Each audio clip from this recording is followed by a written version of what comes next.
amanhecer, a luz dourada da Judéia antiga revela uma paisagem serena, onde o sol nasce sobre colinas e oliveiras, anunciando um novo dia.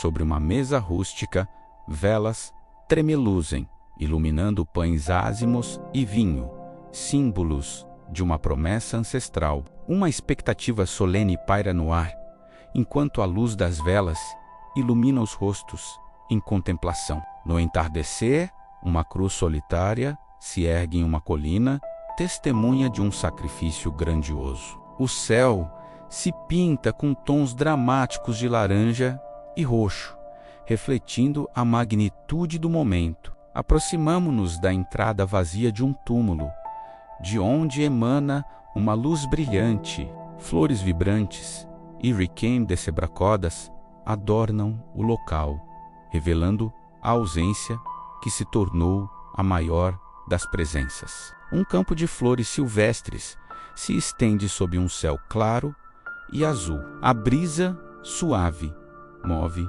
as pétalas. A luz do sol banha a paisagem, simbolizando a ressurreição e a promessa de uma nova vida. Por fim, uma família se reúne à mesa, compartilhando uma refeição simples, refletindo paz e unidade. Em um momento de profunda reflexão sobre o verdadeiro significado da Páscoa, seus rostos expressam gratidão. Em Jerusalém, a tensão pairava no ar. Pôncio Pilatos, o governador romano, confrontava um dilema que ecoaria pela história. Diante dele, Jesus de Nazaré, sereno, mas com o peso do mundo em seus olhos. Pilatos sentia a pressão de uma decisão iminente. Do lado de fora, uma multidão judaica, agitada e vociferante, clamava por justiça, ou o que eles consideravam justiça. Os sacerdotes, com suas vozes estridentes, incitavam o povo, exigindo a condenação de Jesus, o Nazareno. Pilatos, tentando apaziguar a fúria, conduziu Jesus ao tribunal, ladeado por soldados romanos, imponentes em suas armaduras. Ele apresentou Jesus à multidão, perguntando se deveriam libertar o rei dos judeus. Uma provocação que inflamou ainda mais os ânimos. Os gritos de crucifico ecoaram, um coro ensurdecedor de ódio e fanatismo, abalando a estrutura do império. Pilatos, dividido entre a justiça e a conveniência política, lavou as mãos, simbolizando sua relutância em condenar o inocente. Os sacerdotes, em um ato de lealdade forçada, declararam: "Não temos rei senão César", selando o destino de Jesus. Com um suspiro de resignação, Pilatos entregou Jesus aos soldados, que o prenderam e o levaram para o seu calvário. A via dolorosa começou. Jesus, exausto e ferido, carregava a pesada cruz pelas ruas lotadas de Jerusalém. Cada passo era uma agonia, cada olhar um misto de compaixão e desprezo. O caminho para o Gólgota era um testemunho de sofrimento. Finalmente, o Calvário, 3 cruzes se erguiam contra o céu, silhuetas sombrias de um sacrifício iminente. Um soldado romano afixou uma placa na cruz de Jesus, com uma inscrição em 13 idiomas, proclamando sua identidade. A placa dizia: Jesus Nazareno, Rei dos Judeus. Uma verdade dolorosa e irônica para muitos.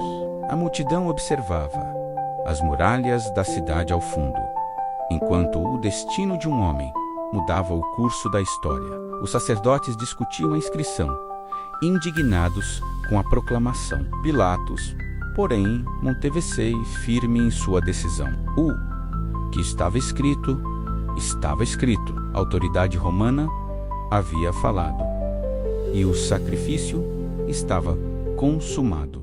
Em tempos antigos, um evento monumental moldou o destino. Figuras cruciais emergiram, enfrentando desafios que testariam sua fé.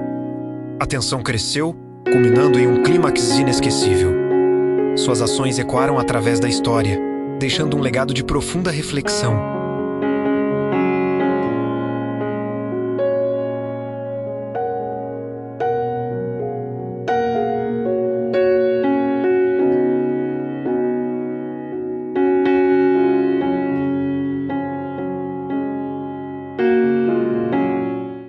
Estava ali certa mulher que havia 12 anos vinha sofrendo de hemorragia. Ela padecera muito nas mãos de vários médicos e gastara tudo o que tinha, mas em vez de melhorar, piorava.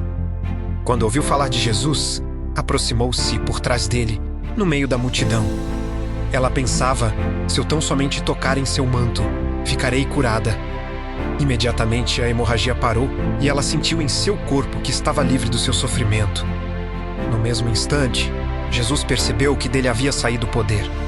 Virou-se para a multidão e perguntou: quem tocou em minhas vestes?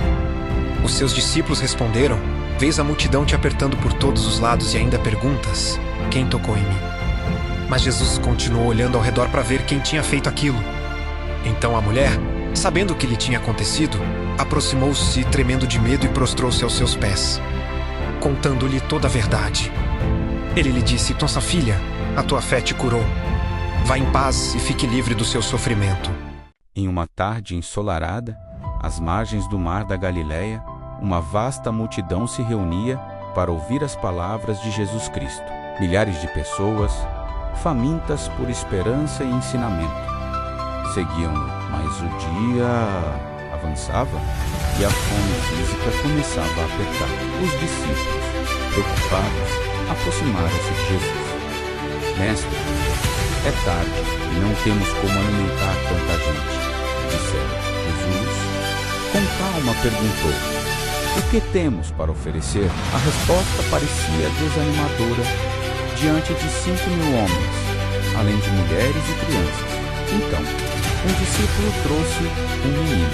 Ele tinha apenas 5 pães de cevada e 2 pequenos peixes. Uma oferta tão humilde.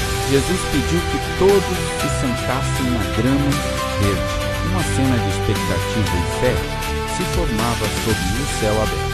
Com os pães e peixes em suas mãos, Jesus olhou para o céu com gratidão e abençoou a refeição.